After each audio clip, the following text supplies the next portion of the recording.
Today we're going to cover Statistics Section 3A, which we switch into probability, which is slightly different than the statistics we've been covering. We do still use our calculator, but it's not quite as button heavy as that last section. So a little bit of terminology to get us started here. We're going to be dealing, like I said, with probability, which is, stuff you've probably dealt with and heard of before, flipping a coin, rolling a die, what are the odds, that kind of thing. So the probability experiment is the process which has a result that is determined by chance, rolling the die, that kind of thing. And then each individual result we call an outcome. So the outcome of rolling a 3. There is a sample space, which is the set of all possible outcomes. If you have a standard die, your sample space would be 1, 2, 3, 4, 5, and 6. Those are the only numbers you could roll on a standard die. And then an event is, one or two specific. It's a subset of the outcomes that you want to happen. Maybe you want to roll a 4 specifically. Maybe you want to roll an even number. So you have an event that is a subset of the outcomes. So if we were going to toss 3 coins, so of course on one coin we have either heads or tails. We're going to disregard the possibility of it landing on the edge for simplicity's sake. So if we tossed the one coin, we had of course just heads or tails, 2 outcomes. But if we toss 3 of them, now whether this is, the same coin 3 times or if we toss all 3 at once, either way we have lots of possibilities. So we might have gotten all heads. So 3 coin flips where they all land on heads. We might have, of course, gotten all tails. But then everything in between is a little sneaky. So the order is important. So like I said, whether you toss them one at a time or all together, that's something we're going to talk about on whether or not the order is important. But maybe we got a tails on only one coin and it was the third coin we tossed, or maybe they had different dates so we could tell which coin was which. It may have been that we got the tails on the second coin. And it may have been that we got the tails on the first coin. Okay, we could have gotten all tails, or maybe we got 2 tails and 1 heads. Again, that heads might have been on the last one. We might have gotten tails, heads, tails, or we might have gotten heads, tails, tails. So what seemed like a simple, two scenario outcome ended up giving us these 1, 2, 3, 4, 5, 6, 7, 8 possible outcomes. So for 3 coins, things got a little more complicated. Now just for an extra example here, say we had 2 coins. We could have gotten heads and heads again. We could have gotten tails and tails again. Or we might have gotten one of each, but again, we would have to be careful on the order. Maybe it was heads, tails, or maybe it was tails, heads. So for this case, there's really only 4 possible outcomes. When we had a single coin, things were extra easy. It was either heads or tails. And we're going to come back to this. The reason I did all 3 of these is because we can actually figure how many options there are. So that's something else we're going to learn. Now this one, we got a special deck of cards. It's not our standard king, queen, ace, spades, all that kind of thing. It's a deck of cards kind of like Uno, where we just have green cards and yellow cards. There's 5 green, 3 yellow, and they're numbers. So the green cards are numbered 1, 2, 3, 4, 5, and the yellow cards are of course 1, 2, 3.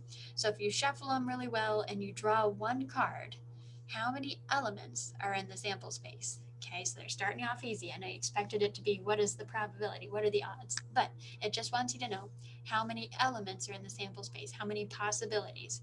Well, how many cards were there? There were 5 green, 3 yellows. There were 8 cards total. So the 5 green ones, the 3 yellow ones, there were 8 things in the sample space. So they just basically gave you a whole bunch of extra information about those cards, but the question itself was just how many possibilities, how many outcomes? 8. Okay. So when we do start getting into the numbers and everything, some questions that we're going to have to ask ourselves are, how many cards are there, just like we did here. We're going to have to know whether or not there was replacement. We're going to come back and look at that. Okay, did we draw a card, put it back in, or did we draw a card and hold it in our hand? And we need to know, is there one of each card? So they're well shuffled. So whenever they're asking you, maybe like if you drew a 2, they're going to have to specify, did they want it to be a 2 and a green, just a 2, and 2, that could be yellow or green. So there's ands and ors. Oops, sorry about that. Messed up my pen. So there's questions of ands and ors and things like that. So there's lots of these little things we have to be careful of and watch for in the wording that we have to be very careful about and very specific. So just a heads up. So the answer to this specific question would have just been 8. But as we get deeper in, these are some things we're going to have to watch out for.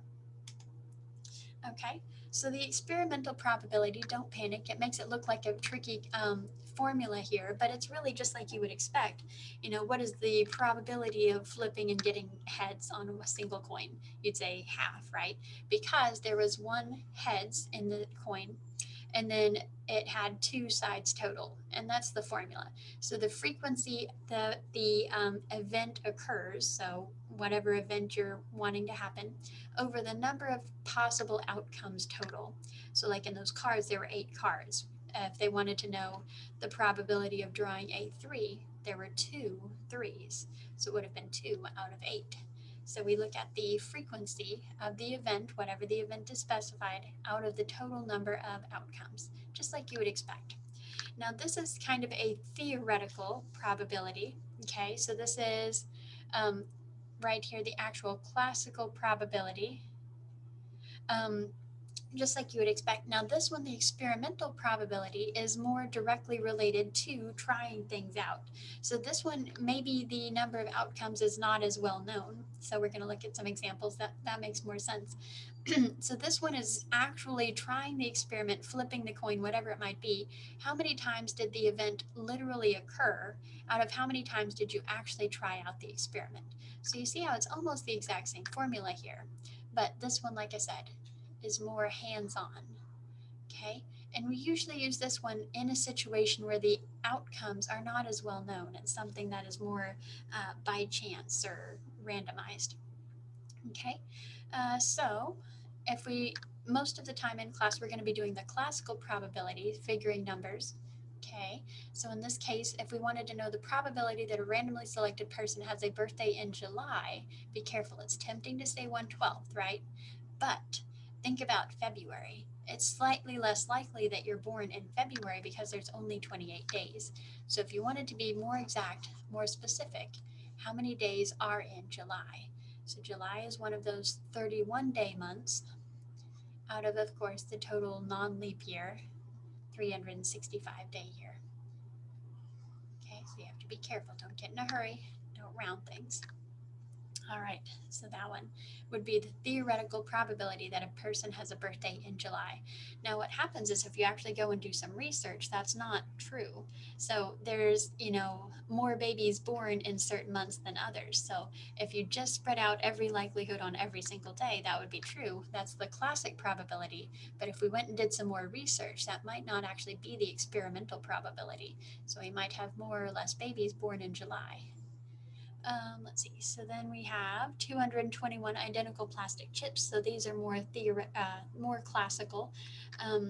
They are numbered 1 through 221. What happens if you reach in the box, dig around, mix them all up, and grab the chip numbered 170 specifically? Well, what is the probability? So how many chips are numbered 170? So again, it's tempting. They try to trick you into saying that the probability is this. It's tempting, isn't it? But it's not, because there was only 1 chip that had the number 170. So they gave you a number to try to trick you, but there was only 1 chip with that specific number. So the probability of grabbing that one specifically is 1 out of 221. Okay, so don't fall for their tricks. They try to trick you. Okay, this time we've got some marbles going on here. They're all mixed together in the box. We grab a marble. What's the probability that it is red? How many marbles were in the box total? So the first thing, see, here's that little bit of calculator work. You go punch that in, 11 plus 87 plus 2, to see that there were actually 100 marbles total in the box. Sorry, let's do that. What happened there? Added those numbers.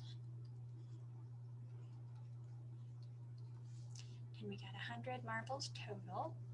So the probability that it was a red marble, it didn't have a specific red marble, they're not numbered or anything. It could have been any one of these 11 red marbles out of the 100 marbles in the box total. Okay, All right, now this one has an 8-sided die. Okay, so if you've ever seen their die with different numbers of sides than 6, they're pretty cool looking. I'll try to bring some to class someday. So this one says we have an 8-sided die, and it has different colors on it. Now we don't know that it's an even split. We don't know that it's 2 orange, 2 yellow, 2 purple, 2 brown. So it might have, 1 brown, 4 yellows, something. We don't know. So it says that if somebody just told you they had this die with these colors and they've been rolling it for a while, we can use their rolls that they have acquired to try to figure the probability for the next roll. Okay, so you can kind of see from the numbers they were getting that it might be that that die had more brown sides on it than the other colors. So it says that we've been rolling it this many times. Let's see how many times we rolled it total. So again, we're going to add those up to see how many rolls we've taken so far. And that gives us 111 rolls from adding those 4 numbers. What is the probability, the theoretical probability, the experimental probability that our next roll is going to be purple? Well, out of these 111 rolls, 22 of them have been purple. So the odds that the next one is another purple is 22 out of 111. Now right there, I actually made a mistake because I said odds. Now, I catch myself. It's tempting because that is kind of the more casual word that we use. What are the odds? But there's actually a different way to figure odds than probability. So this is not the odds. This is the probability that the next roll will be purple. So try to catch me if I say it wrong. Okay, so this is the probability. Okay. So next we have a standard 6-side die. Okay, not one of those weird dies. This one's just regular. What is the probability of rolling a number less than 4? Okay, so not just 4 specifically, any number less than 4. Now what's sneaky? Is 4 included? If we rolled a 4, would we have less than 4? No. So the numbers less than 4 would be 1, 2, and 3. So of course there were 6 sides total. We have 3 events in this 3 outcomes in this event. There we go. So the probability that we would roll a number less than 4 on a standard die is actually 3/6, which reduces to 1/2. So this brings up a really common question. How do you want the answer? So I personally like fractions. Fractions are more exact. You don't have to worry about how it was rounded. But we do always need to reduce our fractions. So 3/6 would never be an acceptable answer because an unreduced fraction is never good for a final answer. Now, some people are going to put the decimal. In this case, that wouldn't be that complicated. 0.5 is fine. We don't have to round it or anything. XYZ will take that decimal answer. But like I said, say you got 1/3, well now how many 3's do you have to put there? It gets complicated. So that's why I always prefer these fractions. They're more exact. If it does want a decimal, there are a few problems in there where it specifically wants a decimal. It's going to tell you how many decimal places, so you know exactly where to round it.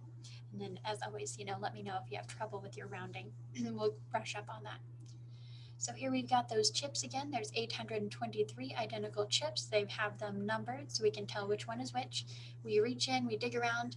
What is the probability that we grab a chip that is smaller than 451?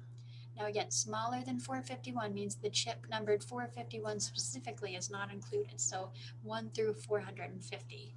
So that means, of course, that there are 450 outcomes in this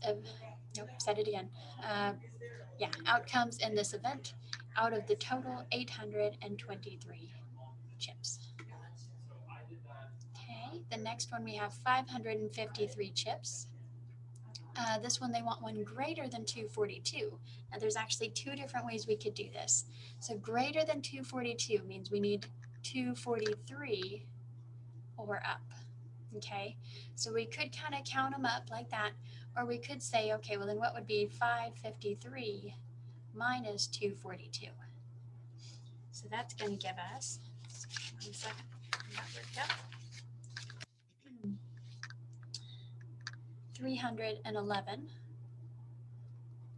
chips that are higher than 242, starting with 243. So 311 out of those 553. Okay, there's another way that we can do this. So we're going to come back to this problem and we're going to talk about a complement. So we're going to come back and relate to this. Okay, now this one says we're rolling 2 die. Okay, a standard pair of 6-sided die. So that makes things more complicated. If it's just 1 die, you know, it could be 1, 2, 3, 4, 5, 6. But if it's 2 die, we now have 36 options because we could have either gotten a 1 on the first one, and then a 1 on the second, 2 on the second, 3 on the second, 4 on the second, 5 on the second, or 6 on the second, a 2 on the first, and so on and so forth. I'm not going to read them all out, but you can see in the little chart here, there's 36 total possible outcomes because it matters on the first one and then on the second one.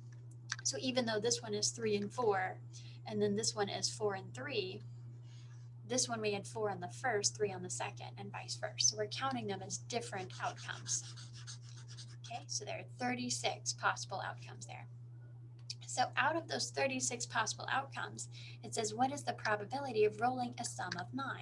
So a sum of 9, well, that could be either 7 and 2. Okay, we have, wait, sorry, I'm saying it wrong. Sum of 9, that's silly. We could have either a 4 and a 5. We find them on here. 4 and 5, here they are. A 4 and a 5, or a 5 and a 4, of course. We could also have a 3 and a 6, or a 6 and a 3. So these circled here all have a sum of 9. So those 4 outcomes out of 36 possible outcomes. Now that's a fraction that can be reduced. Always reduce it if possible to 1/9. So that would be another one that if you went to decimals, that would be a little more complicated. You'd have to round. So I always prefer those fractions. Okay. And then last, it's that same pair of 6-sided die, all 36. It says, what is the probability of rolling a sum less than or equal to 9? So this time the 9s are counted, less than or equal to. So we could also have a sum of 8, which would be all of these, a sum of 7, a sum of 6, a sum of 3, 4, all the way down to 2. So basically, all of these. Okay, so you could go count those up. It's doable, it's not impossible, but it's a little tedious. Or you may notice that over here it was everything except these 6. So if there were 36 total, and it was everything except these 6, then it must be the other 30. 36 minus 6 is 30. So if this is 36 total, and there's 6 out here, there must be 30 in here. So 30 out of 36 would have a sum less than or equal to 9. So by doing this, we're leading up to that complement that I talked about a minute ago. This would reduce to 5/6. So the complement is just that, the fact that it's always going to add up to one whole. So right here it says that if you take all of the probabilities together, they should always add up to 1 because there is always some event going to occur. If you flip a coin, you either got heads or tails, but you got one of them, okay? You're disregarding the edge again, of course. So either you got a sum that was less than 9 or that was greater than 9. So it was one or the other. So all of those have to add up to the 36 total possible outcomes. So since we always know that it's going to equal 1, the probability of the thing occurring and the probability that it didn't occur, then we can sometimes shortcut by doing this. Maybe it was easier to figure out the probability that something didn't occur, and then we can come back and subtract it from one whole. So right here, it was going to have a sum, okay? So there's a 100% chance that we got a sum of something between 2 and 12. There was a 6 out of 36 chance that we got a number higher than 9, a sum higher than 9. So that left us, if you get your common denominator there, with those other 30 outcomes that were 9 or below, just like we did here. So looking back at this one again, if we looked at the complement, again, there was a 100% chance that we grabbed a chip somewhere between 553 and 1, a assuming we grabbed a chip. So there was a 242 out of 553 chance that we grabbed a chip that was less than or equal to 242. So the only alternative is that it was greater than 242. And that's going to give you that same exact fraction that we just got of 311 out of 553.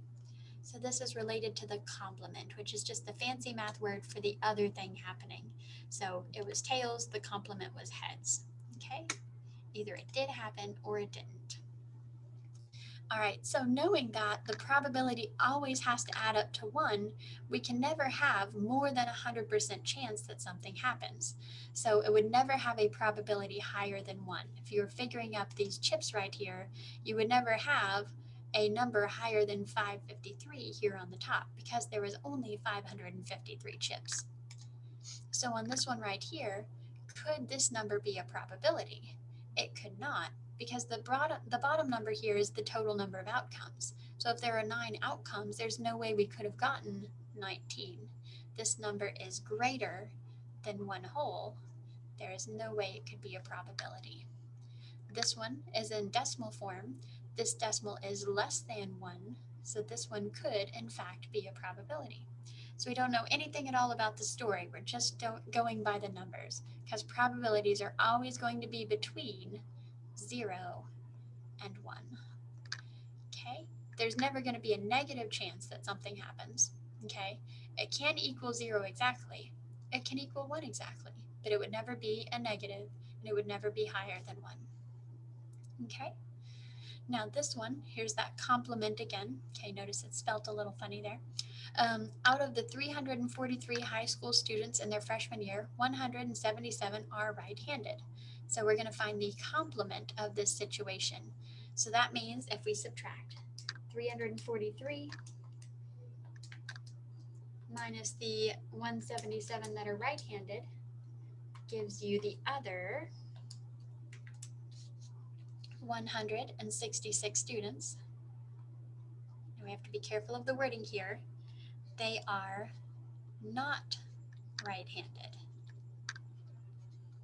Okay, if 177 are right-handed, these ones are not right-handed.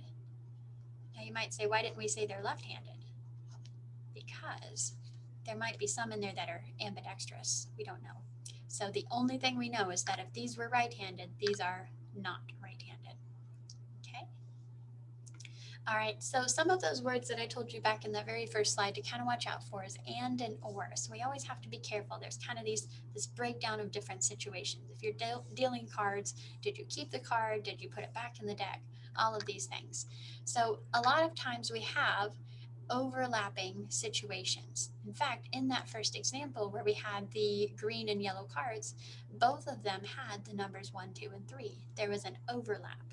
So if we were trying to make up some sort of game or ask a question, we'd have to be careful of how we worded it because we need to know those overlapping 1, 2, and 3s. Was it specific that it needed to be green or yellow? Did it just have to have a 3?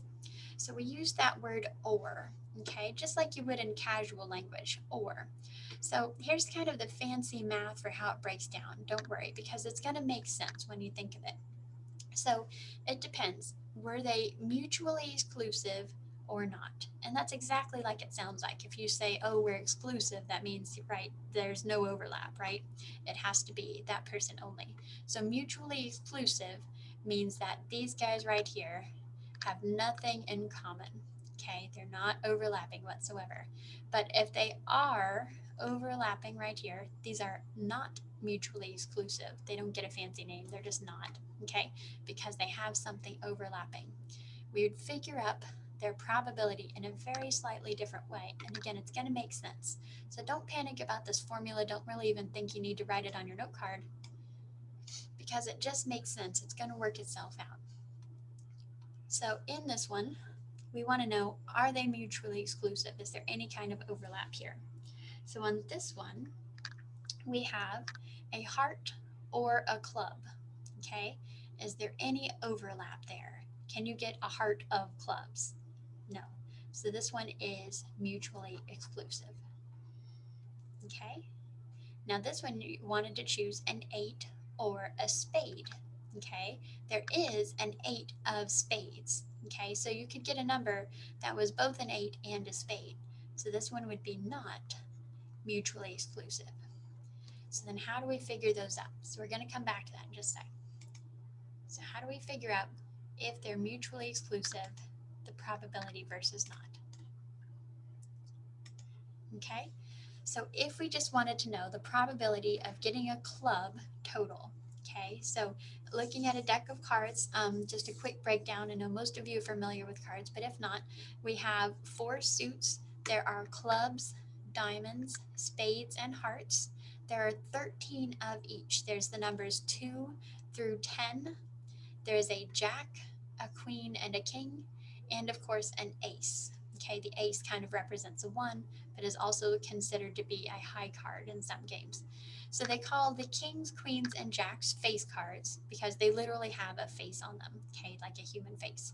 So then the rest of them, of course, are numbers, and then aces, you just have to be careful because, like I said, sometimes they're counted as a 1, sometimes it's a high card. So you just have to be careful if you hear something about an ace. Which way is it going to be counted? So like I said, 13 of each suit.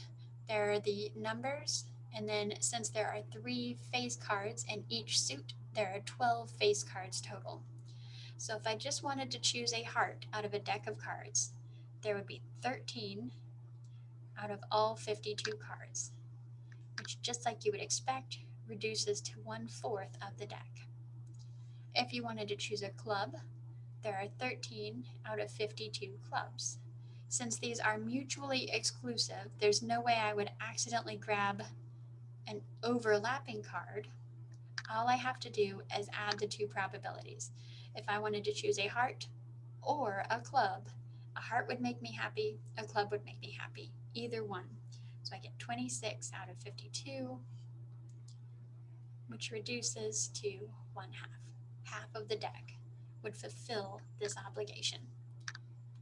Now, this one was not mutually exclusive. There we go. So we do have an 8 of spades. So if I just wanted to get an 8, there is an 8 of clubs, an 8 of diamonds, an 8 of spades, and an 8 of hearts. So there are 4 8s total.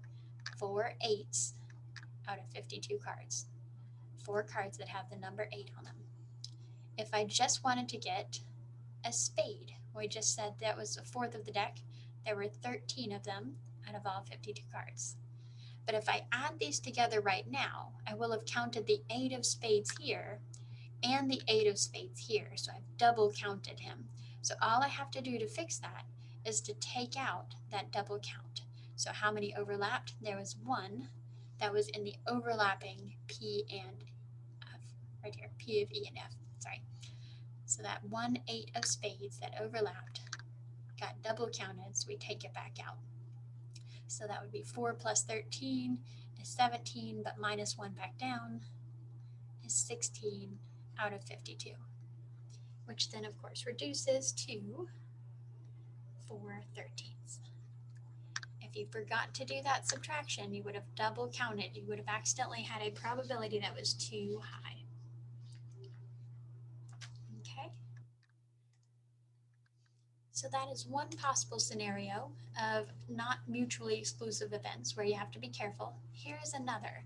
So here we have a breakdown. They've done some data running here, and they found that students broke into, of course, male and female here, and then they broke into these grades of A, B, and C. Apparently nobody made less than C, which is awesome. So they said, what is the probability of these 3 events? What's the probability that you grabbed one of these test papers and the test taker was a male? Okay, so the male test takers would be right here, and it doesn't matter which grade they made, so it would just be the 25, okay, males out of the 59 total students. Okay, what about did not make an A? Okay, we have to be careful. Did not make an A. That means they made a B or a C. Okay, are those mutually exclusive?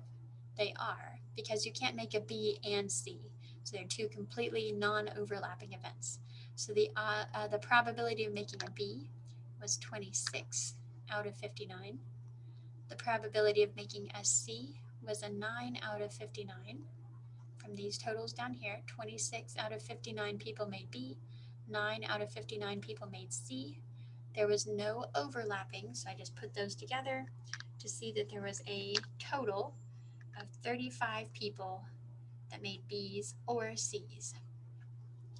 You could also have used the complement to say that everyone except the B's and C's, everyone except the A's made B or C. So just a heads up, you could have done that. You did 1 minus the 24 out of 59. It all goes together. Okay? So this whole chapter is very logical. So you might have a different kind of logic to think through a problem, and that's not necessarily wrong. It all kind of goes together.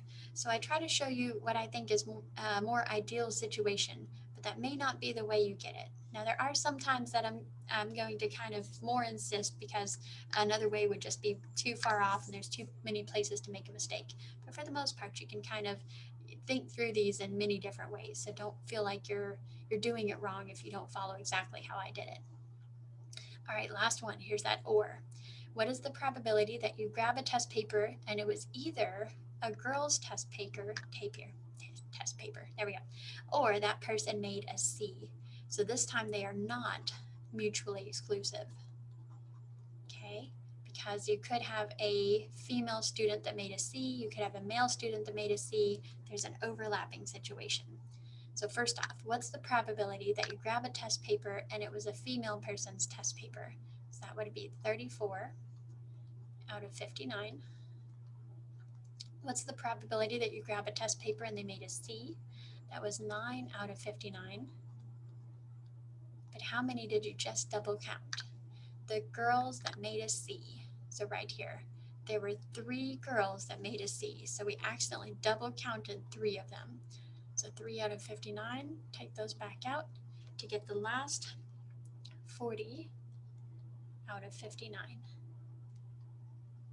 So 40 people were either female or made a C.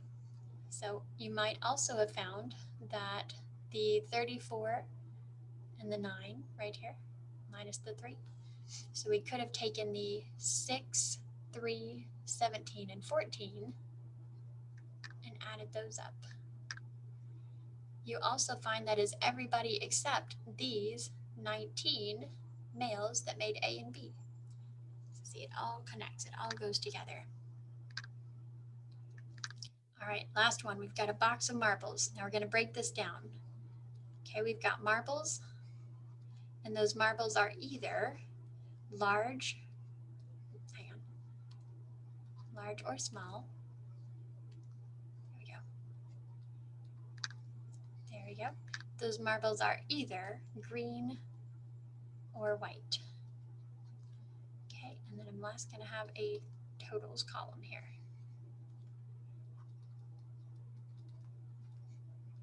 All right, now they give us some information. They told us that there were 19 large marbles total, okay? So that's 19 large marbles total. It didn't specify green or white yet. So there were 11 small marbles total, okay? They were broken down into green and white. 4 of the large marbles were green. So on my large row here, 4 of them were green. Well, if there were 19 total, now I can figure out how many must have been white. It also told me that 4 of the small marbles were white. Here's my small marbles. 4 of them were white. See how we broke it down there? So this was the information that was given. So now I can figure everything else. I could answer any question about these marbles. So adding these up, I can see that there were 30 marbles total. If 4 of them were green, the other 15 must have been white. 19 minus 4 was 15.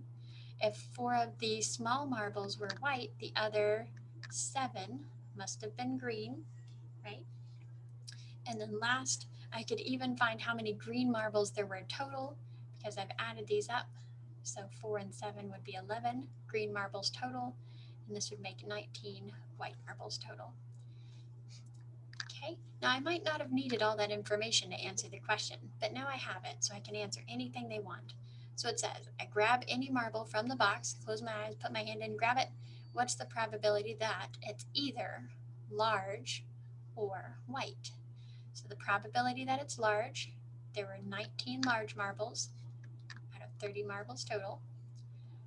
There were 19 white marbles out of 30 marbles total. But now I have just double counted the large white marbles. So 15 of those marbles were large and white. So I accidentally have 15 of them in both of these columns. Okay, so when I take out those double counted right there, that would give me 23 marbles out of the box of 30 marbles that would fulfill this condition. You might also think if it's not large or white, the only thing that's not large or white would be the small green. So this is the only thing that's not large or white. And sure enough, 30 minus 7 is 23. So all 30 marbles, one whole, the complement, minus the 7 that were not large or white would give you that same answer of 23 over 30. Okay, so I just like to show both because like I said, sometimes you reason through things in a slightly different way, and that's okay. So this might help you to kind of connect a little bit more with one of them than the other, but just let me know anytime you have questions.